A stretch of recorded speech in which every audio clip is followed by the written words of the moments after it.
Pernahkah kalian membayangkan bagaimana cara otoritas keamanan mendeteksi barang selundupan yang sama sekali tidak bisa dilihat oleh mata telanjang, tidak bisa dicium oleh anjing pelacak paling canggih sekalipun, dan tidak bisa disentuh secara langsung? Kita berbicara tentang sebuah ancaman tak kasat mata yang sangat mematikan. Banyak orang awam atau bahkan penyelundup amatir mengira bahwa melapisi bahan radioaktif dengan lapisan timbal yang sangat tebal sudah cukup untuk mengelabui sensor di perbatasan. Mereka berpikir mesin akan buta, namun hukum fisika membuktikan bahwa menyembunyikan radiasi di era modern adalah hal yang sangat sulit. Halo sahabat sains, saya Raka Pratama, dan selamat datang kembali di channel Kenapa Itu Ya. Hari ini, kita akan membongkar rahasia di balik teknologi pahlawan tanpa tanda jasa yang beroperasi dalam diam setiap hari. Teknologi yang mencegah terorisme nuklir dan menjaga pelabuhan dunia tetap aman. Kita akan membedah anatomi portal monitor radiasi atau RPM, tiang-tiang kuning raksasa yang mungkin pernah kalian lihat di pelabuhan atau perbatasan negara. Bagaimana fisika terapan dan algoritma komputer bekerja sama untuk mengamankan rantai pasok global tanpa memperlambat perdagangan internasional yang krusial. Sebelum kita membahas teknologinya, kita harus memahami apa yang sebenarnya kita cari. Ketika mendengar kata ancaman nuklir, pikiran kita mungkin langsung tertuju pada hulu ledak militer atau rudal balistik. Namun, kenyataan di lapangan jauh lebih rumit dan melibatkan benda-benda yang tampak biasa saja. Kekhawatiran global terbesar saat ini justru berpusat pada apa yang disebut sebagai orphan sources atau sumber yatim piatu. Ini adalah material radioaktif yang sebelumnya digunakan secara sah untuk keperluan medis seperti mesin radioterapi atau untuk keperluan industri, namun kemudian hilang, dicuri, atau dibuang sembarangan. Material seperti cesium 137 atau cobalt 60 yang terlepas dari pengawasan ini sangat berbahaya. Jika jatuh ke tangan yang salah, material ini dapat dicampur dengan bahan peledak konvensional untuk menciptakan dirty bomb atau bom kotor. Tujuannya bukan ledakan besar, melainkan menyebarkan kontaminasi radiasi mematikan di area padat penduduk. Untuk mencegah skenario mimpi buruk ini, Badan Keamanan Internasional harus mengawasi pergerakan barang di seluruh dunia. Namun, tantangannya sangat luar biasa. Setiap harinya, puluhan juta kontainer kargo bergerak melintasi lautan, menyeberangi perbatasan darat, dan masuk melalui bandara di berbagai negara. Memeriksa setiap kontainer secara manual dengan membukanya satu persatu adalah hal yang mustahil secara logistik. Tindakan itu akan menghentikan sistem perdagangan global seketika, menyebabkan krisis ekonomi besar. Kita membutuhkan sistem yang bisa melihat ke dalam kontainer baja tebal tanpa harus menghentikan laju truk yang membawanya. Disinilah letak kejeniusan portal monitor radiasi. Sistem ini dirancang untuk menjadi penjaga gawang yang pasif namun sangat sensitif. Mereka berdiri di gerbang keluar pelabuhan, memindai setiap kendaraan yang lewat dalam hitungan detik, mendeteksi emisi radiasi yang sangat kecil, sekalipun di tengah kebisingan lingkungan. Sistem ini harus sangat akurat. Jika terlalu sensitif, alarm akan terus berbunyi karena hal-hal sepele, menyebabkan kemacetan parah dan frustrasi. Jika kurang sensitif, material berbahaya bisa lolos begitu saja. Keseimbangan ini hanya bisa dicapai melalui pemahaman mendalam tentang fisika partikel tingkat lanjut. Untuk memahami bagaimana sensor ini melakukan keajaibannya, kita harus kembali ke dasar dan menelusuri dunia subatomik. Kita harus mengerti sifat musuh tak kasat mata yang sedang kita buru. Mari kita selami bagian kedua. Jenis-jenis radiasi dan mengapa tidak semuanya diciptakan sama dalam konteks pendeteksian perbatasan. Radiasi pada dasarnya adalah energi yang dipancarkan dari atom yang tidak stabil saat mereka mencoba mencapai keseimbangan. Proses peluruhan ini melepaskan energi dalam bentuk partikel atau gelombang elektromagnetik. Namun dari sudut pandang bea cukai, kita membagi radiasi menjadi 4 kategori utama berdasarkan daya tembusnya. Keempat jenis radiasi tersebut adalah partikel alfa, partikel beta, sinar gamma, dan emisi neutron. Masing-masing memiliki karakteristik unik yang menentukan apakah mereka bisa menembus dinding kontainer baja setebal beberapa sentimeter atau malah terhenti oleh selembar kertas tipis. Mari kita mulai dengan partikel alfa. Ini adalah raksasa di dunia radiasi terdiri dari 2 proton dan 2 neutron. Karena ukurannya yang sangat besar dan muatan positifnya yang kuat, partikel alfa sangat mudah berinteraksi dengan materi di sekitarnya. Akibatnya, energi mereka terkuras dengan sangat cepat. Saking lemahnya daya tembus partikel alfa, radiasi ini dapat dihentikan sepenuhnya hanya oleh selembar kertas biasa atau bahkan lapisan kulit mati terluar manusia. Oleh karena itu, jika seorang penyelundup memasukkan pemancar alfa ke dalam kardus, apalagi kontainer baja, sensor perbatasan tidak akan pernah mendeteksinya. Selanjutnya adalah partikel beta. Ini pada dasarnya adalah elektron berkecepatan tinggi yang terlempar keluar dari inti atom. Partikel beta jauh lebih kecil dan lebih ringan daripada partikel alfa, sehingga daya tembusnya sedikit lebih baik. Mereka bisa melewati selembar kertas tanpa masalah. Namun, radiasi beta tetap memiliki muatan listrik yang membuatnya berinteraksi dengan elektron-elektron pada material penghalang. Selembar pelat aluminium setebal beberapa milimeter atau kaca tebal sudah cukup untuk menyerap dan menghentikan laju partikel beta sepenuhnya. Jadi, ini juga bukan target utama sensor RPM. Sekarang kita masuk ke pemain utama pertama kita, sinar gamma. Berbeda dengan alfa dan beta yang merupakan partikel bermassa, sinar gamma adalah gelombang elektromagnetik murni berupa foton berenergi sangat tinggi. Mereka tidak memiliki massa dan tidak memiliki muatan listrik sama sekali. Karena ketiadaan massa dan muatan inilah, sinar gamma tidak mudah berinteraksi dengan materi yang dilewatinya. Mereka memiliki daya tembus yang luar biasa ekstrim. Sinar gamma dapat dengan mudah menembus kertas, tubuh manusia, aluminium, dan bahkan dinding baja tebal dari sebuah kontainer kargo komersial.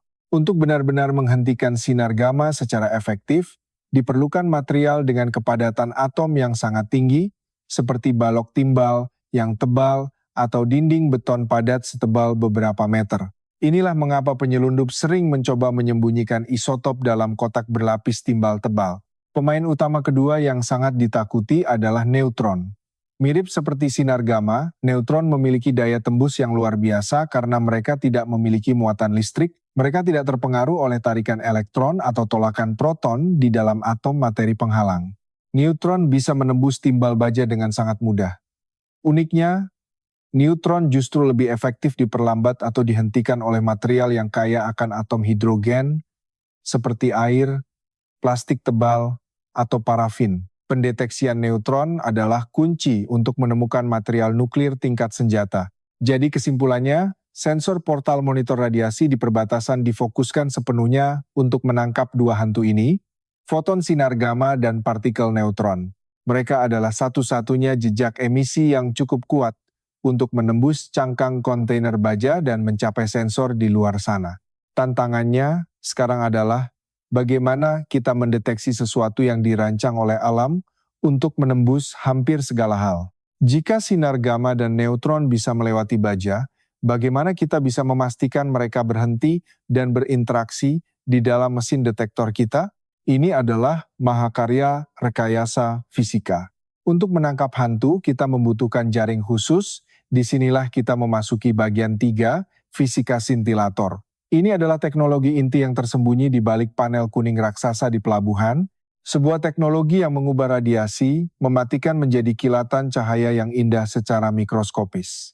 Mari kita bedah anatomi detektor ini.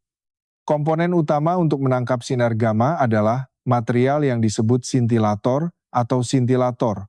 Kata ini berasal dari bahasa Latin yang berarti memancarkan percikan api, dan itulah tepatnya yang dilakukan material ini pada tingkat molekuler. Sintilator bisa berupa panel plastik khusus yang luas atau kristal murni bermutu tinggi. Salah satu kristal yang paling sering digunakan untuk akurasi tinggi adalah natrium iodida yang didoping dengan unsur talium atau disingkat nitel.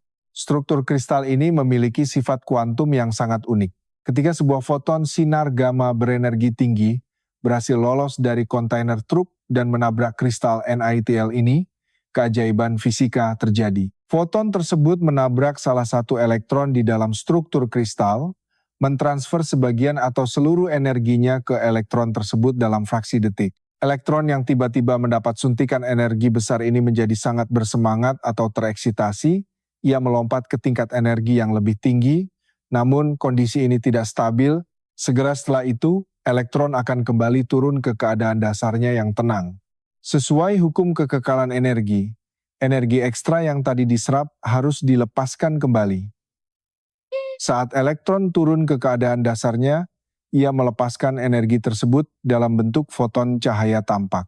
Ya, sinar gamma yang mematikan dan tak kasat mata telah diubah menjadi kilatan cahaya biru redup di dalam kristal. Namun ada satu masalah besar. Kilatan cahaya yang dihasilkan dari proses sintilasi ini sangat redup. Mata manusia tidak akan pernah bisa melihatnya. Apalagi sebuah komputer tanpa bantuan, cahaya mikroskopis ini membutuhkan penguat yang luar biasa kuat agar bisa dianalisis menjadi data digital. Disinilah komponen krusial kedua berperan. Tabung fotomultiplier atau PMT photomultiplier tube. Tabung hampa udara berbahan kaca ini ditempelkan erat pada salah satu ujung kristal sintilator. Tugasnya sederhana namun vital. Mengubah cahaya redup menjadi badai elektron yang bisa diukur. Ketika foton cahaya redup dari kristal memasuki tabung PMT, ia menabrak lapisan khusus yang disebut fotokatoda. Lapisan ini terbuat dari material yang sangat sensitif terhadap cahaya. Melalui efek fotolistrik, tabrakan cahaya ini memaksa fotokatoda melepaskan satu buah elektron. Satu elektron belumlah cukup, elektron tunggal itu kemudian ditarik oleh medan listrik yang kuat menuju serangkaian plat logam yang disebut dinode. Setiap kali elektron menabrak dinode pertama, ia melepaskan beberapa elektron sekunder. 2 menjadi 4, 4 menjadi 16, dan seterusnya dalam efek kaskade yang eksponensial. Pada saat mencapai ujung tabung, satu elektron tunggal tadi telah digandakan menjadi jutaan elektron. Badai elektron ini akhirnya menabrak anoda di ujung tabung, menciptakan pulsa arus listrik yang sangat jelas dan terukur. Kita telah berhasil mengubah hantu radiasi menjadi sinyal listrik komputer. Dalam sistem RPM di pelabuhan, biasanya terdapat kombinasi detektor. Sintilator plastik berukuran sangat besar digunakan sebagai garis pertahanan pertama. Mereka murah dan bisa menutupi area luas. Tugas mereka hanya satu, berteriak, "Hei, ada radiasi di sini," saat intensitasnya melebihi batas normal. Namun, hanya mendeteksi keberadaan radiasi belumlah cukup. Alam semesta kita penuh dengan radiasi. Jika sistem hanya mengandalkan sintilator plastik, alarm akan berbunyi puluhan kali sehari untuk alasan yang salah. Kita membutuhkan detektor kristal yang lebih canggih untuk melakukan identifikasi spesifik. Disinilah letak kelemahan sistem pendeteksi sederhana. Mereka tidak bisa membedakan antara ancaman nyata dan benda mati yang tidak berbahaya. Untuk mengatasi masalah ini, kita harus masuk ke tingkat analisis data yang jauh lebih canggih, yang akan kita bahas di bagian 4, spektroskopi gamma. Teknik spektroskopi inilah yang membedakan sistem keamanan perbatasan miliaran rupiah dengan alat ukur Geiger counter biasa yang bisa dibeli secara online. Ini adalah kemampuan untuk membaca sidik jari dari alam semesta atomik. Mari kita telusuri bagaimana mesin membaca sidik jari tersebut. Mengapa kita perlu mengetahui secara pasti isotop apa yang memancarkan radiasi? Alasannya sederhana. Dunia kita secara alami bersifat radioaktif. Fenomena ini disebut norm atau naturally occurring radioactive material. Material radioaktif alami yang ada di sekitar kita setiap hari tanpa kita sadari. Tahukah kalian bahwa satu truk penuh pisang memancarkan tingkat radiasi yang cukup tinggi? Pisang kaya akan kalium, dan sebagian kecil dari kalium di alam adalah isotop kalium 40 yang radioaktif, pasir kucing, pupuk pertanian, keramik, dan granit juga mengandung jejak uranium dan thorium alami. Jika sensor pelabuhan hanya mengukur jumlah radiasi total, maka bea cukai harus menghentikan dan menahan setiap truk yang membawa pisang, pupuk, atau keramik lantai. Perdagangan internasional akan lumpuh total. Kita butuh sistem yang mengabaikan pisang, tapi menangkap material pembuat bom. Solusinya ada pada sifat fundamental mekanika kuantum. Setiap isotop radioaktif memancarkan foton sinar gamma pada tingkat energi yang sangat spesifik dan unik. Tidak ada dua isotop berbeda yang memiliki profil emisi energi yang benar-benar identik. Ini seperti sidik jari bagi material radioaktif. Ingat kristal NiTl dan tabung fotomultiplier yang kita bahas sebelumnya? Kehebatan sejati mereka bukan hanya mendeteksi ada tidaknya foton, tetapi kristal tersebut memancarkan jumlah cahaya yang sebanding dengan energi foton gamma yang menabraknya. Foton energi tinggi menghasilkan kilatan yang lebih terang. Akibatnya, tabung PMT akan menghasilkan pulsa listrik yang lebih besar untuk kilatan yang lebih terang. Komputer kemudian mengukur tinggi setiap pulsa listrik yang dihasilkan dalam fraksi detik dan mengelompokkannya ke dalam ribuan saluran berdasarkan ukurannya. Proses ini mengumpulkan jutaan titik data. Ketika data ini diplot ke dalam grafik, ia membentuk sebuah spektrum energi. Sumbu horizontal mewakili tingkat energi dalam satuan kilo elektron volt ke 5, dan sumbu vertikal mewakili jumlah foton yang terdeteksi pada energi tersebut. Inilah visualisasi langsung dari spektroskopi gamma. Dalam kondisi normal tanpa ancaman, grafik spektrum ini akan terlihat seperti bukit yang landai dan bergelombang halus. Ini adalah visualisasi dari radiasi latar belakang kosmik dan radiasi norm dari lingkungan sekitar pelabuhan. Komputer mengenali pola landai ini sebagai kondisi aman. Namun, bayangkan sebuah truk yang menyembunyikan material terlarang melaju melewati portal. Tiba-tiba, di tengah grafik yang landai tersebut, muncul sebuah lonjakan tajam ke atas. Sebuah puncak energi yang sangat spesifik dan menonjol seperti menara pencakar langit di tengah dataran rendah. Komputer menganalisis puncak tersebut. Ia melihat lonjakan ekstrim tepat pada angka energi 662 ke volt. Tidak ada keraguan lagi, algoritma langsung mengenalinya. Itu adalah tanda tangan mutlak dari isotop cesium 137. Alarm merah menyala seketika di ruang kontrol otoritas pelabuhan. Atau mungkin grafik menunjukkan dua puncak kembar yang sangat tajam, satu di 1190 keV dan satu lagi di 1332 keV. Itu adalah sidik jari tak terbantahkan dari cobalt 60, isotop industri mematikan yang sering dicuri. Sistem keamanan tidak bisa ditipu oleh bentuk fisik atau bungkusan kontainer. Jika truk tersebut hanya membawa keramik lantai, komputer akan melihat puncak energi di 1460 ke volt yang merupakan sidik jari dari kalium 40 alami. Sistem akan mengkategorikannya sebagai norm, membiarkan truk tersebut lewat tanpa mengganggu rantai pasokan. Keajaiban pemisahan data waktu nyata, dengan spektroskopi gamma, kita telah menyelesaikan separuh dari teka-teki pendeteksian. Kita bisa mengidentifikasi isotop berbahaya yang memancarkan sinar gamma. Namun, bagaimana dengan ancaman yang paling menakutkan dari semuanya? Material pembuat senjata nuklir yang sebenarnya. Mari kita masuk ke bagian 5, deteksi neutron dan helium. 3, material nuklir khusus seperti plutonium 239 atau uranium 235 tingkat senjata adalah target utama para teroris. Masalahnya, material ini dapat disembunyikan dengan perisai timbal yang sangat tebal untuk menyerap emisi sinar gamma mereka. Jika sinar gamma mereka berhasil diredam oleh timbal tebal, detektor kristal sintilator kita mungkin tidak akan melihat anomali yang signifikan. Namun, material pembuat senjata ini memiliki satu kelemahan fatal. Mereka secara konstan mengalami fisi spontan, sebuah proses yang memancarkan partikel neutron. Seperti yang kita pelajari di awal, neutron tidak peduli dengan timbal. Mereka menembus perisai berat dengan mudah. Sayangnya, karena neutron tidak memiliki muatan listrik, mereka juga tidak berinteraksi dengan elektron di dalam kristal sintilator.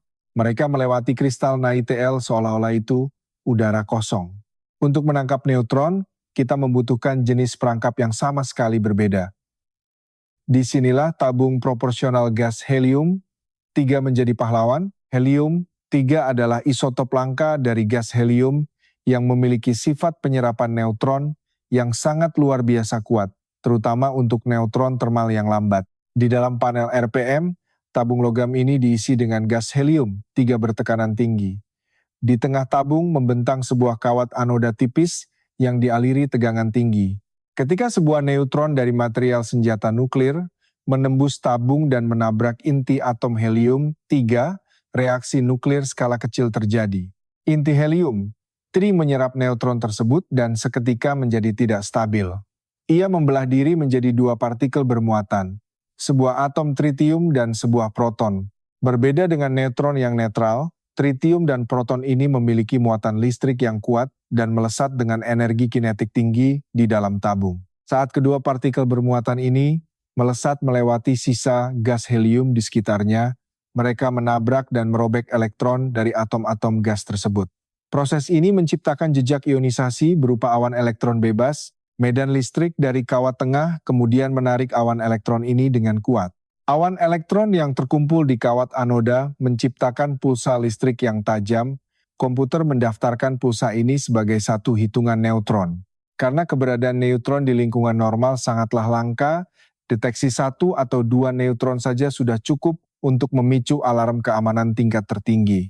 Kombinasi antara spektroskopi gamma untuk mengidentifikasi isotop dan detektor helium, 3 untuk menangkap material senjata, membuat sistem RPM menjadi benteng pertahanan yang nyaris tak tertembus secara teoritis, namun memiliki sensor yang hebat barulah setengah dari pertempuran sesungguhnya di lapangan. Kita masuk ke bagian 6, algoritma dan kecepatan. Fisika murni harus berhadapan dengan realitas logistik pelabuhan komersial. Sebuah truk kontainer raksasa melaju melewati portal sensor pada kecepatan sekitar 30 hingga 40 km per jam. Ini bukan kondisi laboratorium yang terkontrol dan tenang. Sensor hanya memiliki waktu beberapa detik jendela paparan untuk menangkap foton, memproses kilatan cahaya, mengukur tingkat energi, dan memutuskan apakah truk tersebut aman atau berbahaya. Jika komputer membutuhkan waktu semenit untuk berpikir, antrian truk di pelabuhan akan mengular hingga puluhan kilometer. Tantangan komputasi terbesarnya adalah rasio sinyal terhadap kebisingan atau signal-to-noise ratio. Di pelabuhan, radiasi latar belakang kosmik selalu berfluktuasi.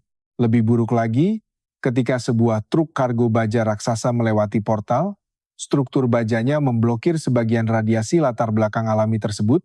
Fenomena ini disebut sebagai efek shadowing atau pembayangan. Jika perangkat lunak tidak cukup cerdas, penurunan mendadak pada radiasi latar belakang ini bisa mengacaukan perhitungan rata-rata, membuat sistem gagal mendeteksi sumber radiasi lemah yang tersembunyi di dalam truk itu sendiri. Untuk mengatasi hal ini, insinyur mengembangkan algoritma penekanan latar belakang profil dinamis, komputer sistem RPM memperbarui pengukuran radiasi latar belakang lingkungan setiap fraksi detik. Ia menyesuaikan garis dasar normal secara real-time saat massa baja truk menutupi sensor. Dalam waktu kurang dari 2 detik, algoritma harus memisahkan sinyal acak dari kebisingan latar belakang, membangun spektrum energi gamma, mencari puncak energi yang sesuai dengan perpustakaan ancaman mematikan, memperhitungkan efek pelindung kontainer, dan mengirimkan hasil analisis ke layar petugas. Jika sistem mendeteksi anomali berbahaya, protokol keamanan pelabuhan langsung diaktifkan. Truk tersebut akan dialihkan secara diam-diam dari jalur utama menuju area inspeksi sekunder yang terisolasi. Di sana, petugas bea cukai dengan pakaian pelindung khusus akan mengambil alih penanganan kargo. Di area sekunder ini, petugas menggunakan perangkat genggam yang disebut REID, Radio Isotope Identification Device. Alat ini pada dasarnya adalah versi miniatur dari portal raksasa tadi, lengkap dengan kristal sintilator beresolusi tinggi untuk memindai kontainer dari jarak dekat dan mengonfirmasi jenis ancaman. Integrasi mulus antara perangkat keras fisika kuantum yang sangat sensitif dan perangkat lunak algoritma pemrosesan berkecepatan tinggi inilah yang membuat sistem ini begitu menakjubkan. Ini adalah simfoni teknologi yang bermain di latar belakang kehidupan kita sehari-hari, menjaga kita tetap aman secara diam-diam.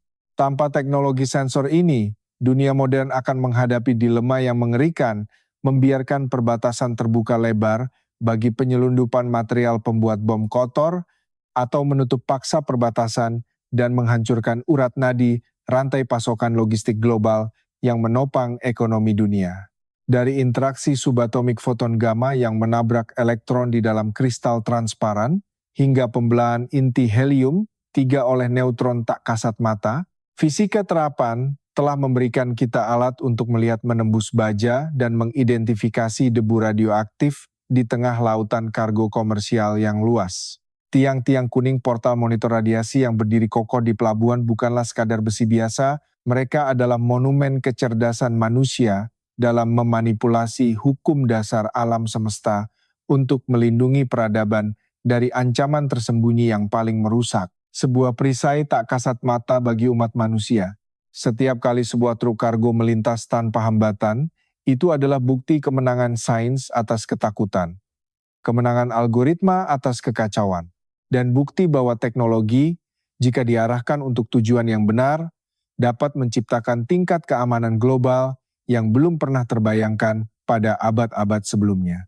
Jadi, lain kali jika kalian melewati pelabuhan atau perbatasan negara dan melihat pilar-pilar kuning yang berjejer rapi, kalian akan tahu persis keajaiban fisika apa yang sedang terjadi di dalamnya.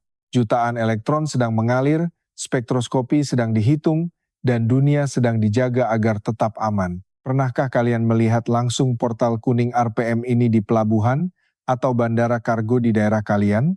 Coba bagikan pengalaman atau pengamatan kalian di kolom komentar di bawah. Apakah kalian pernah menyadari fungsi krusial dari mesin-mesin penjaga perbatasan ini sebelumnya? Jika kalian merasa video penjelasan fisika terapan ini bermanfaat dan membuka wawasan baru tentang teknologi keamanan global, jangan lupa untuk menekan tombol like dan share video ini ke teman-teman kalian yang mungkin bercita-cita bekerja di bidang bea cukai, logistik, atau keamanan nasional. Dukungan kalian sangat berarti bagi kami untuk terus memproduksi konten edukasi sains mendalam di Indonesia. Pastikan juga kalian sudah subscribe dan menyalakan lonceng notifikasi agar tidak ketinggalan update terbaru tentang teknologi-teknologi penjaga keamanan dunia lainnya di masa mendatang. Kalian juga bisa mengecek playlist khusus kami yang membahas lebih dalam tentang teknologi militer, fisika kuantum, dan inovasi keamanan tingkat lanjut. Saya Raka Pratama, terima kasih banyak sudah menonton. Tetaplah penasaran dengan cara kerja alam semesta, dan sampai jumpa di video Kenapa Itu Ya berikutnya.